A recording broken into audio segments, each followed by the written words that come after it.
இப்போ நம்ம எந்த இது பார்க்க போகிறோன்னா எக்ஸசைஸ் 1.1ல் 4th சம் பார்க்க போகிறோம். ஓகேவா?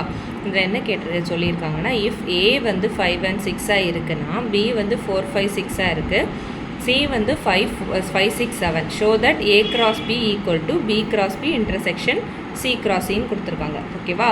அப்போ நம்ம இதில் என்ன பண்ணுறோன்னா, first A value, B value, C value மூணுமே கொடுத்துருக்கோம். டு ஃபைண்ட் நம்ம என்ன கண்டுபிடிக்கிற போகிறோன்னா, A cross B equal to B cross B intersection C cross C அப்படின்றத கண்டுபிடிக்க போகிறோம். கரெக்டாக?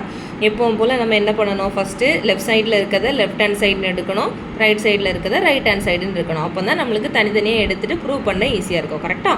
அப்போ நம்மளுக்கு இன்றைக்கி லெஃப்ட் ஹேண்ட் சைடில் என்னெல்லாம் இருக்குது, ஏ கிராஸ் ஏ மட்டும்தான் இருக்குது. கரெக்டாக? லெஃப்ட் ஹேண்ட் சைடில் என்ன இருக்குது, ஏ கிராஸ் ஏ இருக்குது. அப்போது ஏ கிராஸ் ஏ எடுத்தோன்னா ஏ வேல்யூ என்ன 5,6. கரெக்டாக? ஏ கிராஸ் ஏ வந்து 5,6 கிராஸ் 5,6. அப்போ இதில் என்ன வரும்னு சொல்லுவோமா? என் கூட சொல்லுங்கள்.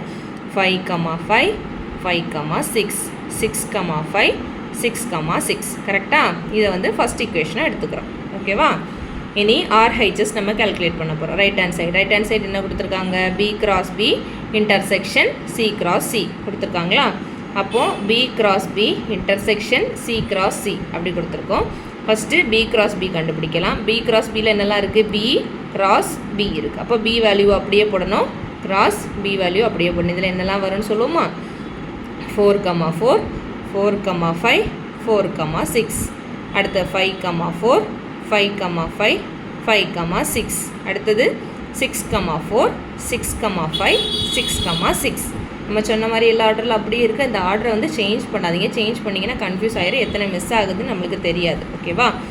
அடுத்தது சி கிராஸ் சி கண்டுபிடிக்கிறோம். ஓகேவா? C value cross C value போட்டுட்டோம். இதில் என்னெல்லாம் வரும்னு சொல்லுங்கள். 5,5, 5,6, 5,7. ஓகேவா? அடுத்தது 6,5, 6,6, 6,7. ஓகேவா? அடுத்தது 7,5, 7,6, 7,7. நம்ம சொன்ன மாதிரி எல்லா ஃபேக்டர்ஸ் வந்துருச்சா? ஓகே. இப்போ நம்ம பி கிராஸ் பியும் கண்டுபிடிச்சாச்சு, சி கிராஸ் சியும் கண்டுபிடிச்சாச்சு. ஓகேவா? இது ரெண்டுக்கும் இன்டர்செக்ஷன் கண்டுபிடிக்கணும். இன்டர்செக்ஷன்னா என்னது, காமனாக எது இருக்குதோ அதை மட்டும்தான் நம்ம எடுக்கணும். கரெக்டுங்களா? இப்போ நம்ம பி கிராஸ் பியோட வேல்யூஸ் ஃபுல்லாக எழுதியிருக்கோம், சி கிராஸ் சியோட வேல்யூஸ் ஃபுல்லாக எழுதியிருக்கோம். ஓகேவா? இதில் வந்து காமனாக எந்த வேல்யூ மட்டும் இருக்குது அதை மட்டும் பார்ப்போமா? நம்ம காமனாக 4,4 இருக்கா, இங்கே 4 ஃபேக்டர்ஸே இல்லை. அப்போ 4 அவ்வளோத்தையும் விடுங்க. 5,4 இருக்கா, இல்லை. ஆனால் 6,6 இருக்குது. ஓகேவா? சரி, சாரி, 5,5 இருக்குது. ஓகேவா? அதை நம்ம ஒரு ரவுண்டு போட்டுப்போம். ஓகேவா? 5,5 இருக்குது.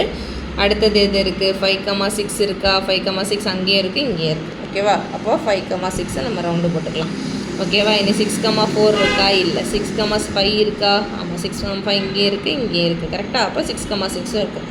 அப்போது இந்த ரெண்டே ரவுண்ட் பண்ணிக்கோங்க. இதை ரவுண்ட் பண்ணிவிட்டு ரெண்டாவது அழிச்சிக்கலாம். ஓகேவா?